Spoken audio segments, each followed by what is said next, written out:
বিরতির আগে আমরা আপনার কাছ থেকে শুনছিলাম যে চাঁদ দেখা সেই বিশেষ যে বিতর্কটি আমাদের দেশে চলছে, সারা ওয়ার্ল্ডে আছে। তো আপনি বলছিলেন যে উদ্যোগটা যদি নেওয়া হয়, আলেমরা যদি নেন, তো এই বিষয়ে সর্বশেষ লেটেস্ট কোনো নিউজ আমাদেরকে জানাবেন কিনা, যে এই ব্যাপারে কোনো উদ্যোগ আসলে পৃথিবীতে নেওয়া হচ্ছে কিনা?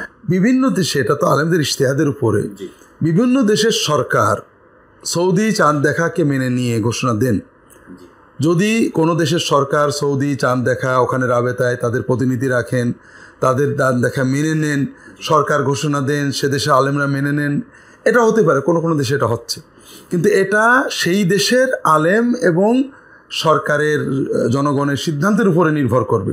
আমরা আগেই বলেছি, কোনো ব্যক্তি নিজে চাঁদ দেখেও রোজা রাখতে পারবে না সরকার যতক্ষণ না চাঁদ দেখা গ্রহণ করে ঘোষণা দেবে। কাজেই এই বিষয়টা ইজতিহাদ করা, সারা বিশ্বের আলেমরা সবাই বলেন বিষয়ে উন্মুক্ততা আছে। যদি কোনো দেশের মানুষ নিজস্ব চাঁদ দেখে রোজা রাখে, এটা ঠিক, এই 1500 বছর এভাবেই চলছে, এটাতে কোনো ইসলামের বিরোধিতা নেই। রাসূলুল্লাহ সাল্লাল্লাহু আলাইহি ওয়াসাল্লাম সাহাবীদের যুগে এভাবে চলেছে, কেউ এটাকে অপছন্দ করেননি, বরং এটাই মূল নিয়ম হিসেবে চলে এসেছে। আবার দ্বিতীয় যেটা, সব দেশের মানুষ একটা চাঁদ দেখাকে রইয়াতকে মেনে নিয়ে সেটা ঘোষণা দেবে, এটার সুযোগ আছে, তবে এটা নতুন বিষয় হিসেবে দ্বিমত থাকাই স্বাভাবিক। কারণ ইসলামে নতুন কোনো বিষয় ঢুকাতে আলেমরা স্বভাবতই আপত্তি করেন। কাজে আলেমদেরকে ছেড়ে দিতে হবে গবেষণা করার জন্য, এবং তারা একমত সিদ্ধান্তের অপেক্ষায় থাকবো। তার আগ পর্যন্ত আমরা মানে সরকারের ঘোষণার আগে ঈদ করলে এটা কঠিন অন্যায়। এখানে আরেকটু ওই যুবকদের মধ্যে আসলে ইমোশনটা কাজ করে। তারা অনেক সময় সরকার কতটুকুন তাকওয়াবান, কতটুকুন মুত্তাকি, কতটুকুন তারা ইসলাম মেনে চলেন, সেই বিষয়টাকে অনেকে প্রশ্ন করে তাদের সিদ্ধান্ত মানে। হ্যাঁ, এটা একটা মজার ঘটনা আছে হাদিস শরীফে, তিরমিজি। আমাদের বর্তমান বিশ্বের মুসলিম দেশগুলোর সরকারেরা যতটুকু জালেম বা ফাসেক, এর চেয়েও বড় জালেম এবং ফাসেক ছিল উমাইয়া যুগের সরকার। আমরা জানি ইয়াজিদের সরকার, মারওয়ানের সরকার। এই সময়ের কথা বলছি।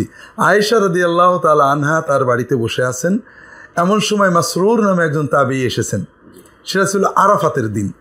মাসরুর রোজা ছিলেন না। তা আয়েশা বললেন, মাসরুরকে ছাতু খাওয়াও। তো মাসরুর লজ্জা পেলেন, তিনি বললেন, আসলে চাঁদ দেখার যে ঘোষণা আসছে এটা সঠিক কিনা, জালেমদের আমার ভয় হচ্ছে আজকেই 10 তারিখ কিনা, আর 10 তারিখে তো রোজা রাখা হারাম, এই জন্য আমি রোজা রাখিনি।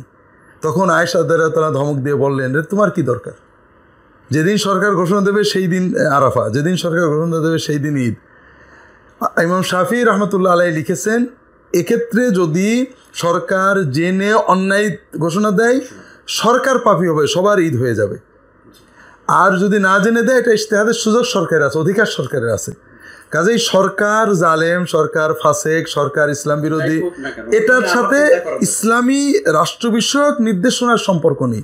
ওই যুগে ওই দেশের জালেম, এমনকি মদ্যপায়ী সরকারের পিছনে তারা জুমা জামাত আদায় করেছেন।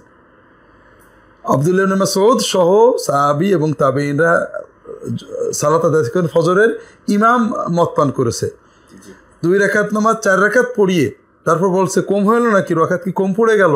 তখন আব্দুল্লাহ ইবনে মাসউদ বললেন যে, তুমি অনেক বাড়িয়েছো, আর লাগবে না।